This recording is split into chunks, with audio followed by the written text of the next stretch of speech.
Jamankira police पक्षरु Jamankira युक्त 2 विद्यालय self emulation सचेतनता कार्यक्रम अनुष्ठित हो जाइछि। जमनकिरा आईआईसी पद्मलया साहू तत्वावधान जमनकिरा युक्त 2 विद्यालय विद्यालय अध्यक्ष अरुण कुमार पटेल सभापतित्व कार्यक्रम अनुष्ठित हो जाइछि। कार्यक्रम में जमनकिरा पुलिस अधिकारी संतोष स्वाई, जमनकिरा ब्लॉक गोष्ठी अतिरिक्त शिक्षा अधिकारी देवकी नायक, जमनकिरा सीडीपीओ ममता पटेल, जमनकिरा सीआरसीसी आनंद साहू प्रमुख मंचासीन भाव उपस्थित थिले। कार्यक्रम को विद्यालय खेल शिक्षक रंजन महाकुल परिचालना करथिले। आत्महत्या एक घृण शब्द एवं एभली कार्य मनुष्य को दूरे रहिबा कथा, एणुक आपण मैंने निज विद्यालय जदि निर्यातना घटे ताहले विद्यालय एआईसीसी कमिटी अच्छी छात्र छात्री माने एही कमिटी सदस्य को जणाई परिबे।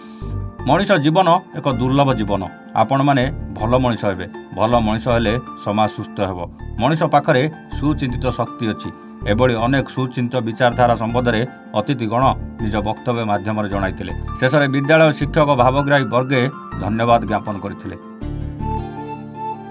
संबलपुर जमनकिरारू सत्यप्रिय महापात्रଙ୍କ रिपोर्ट, वन ओडिशा।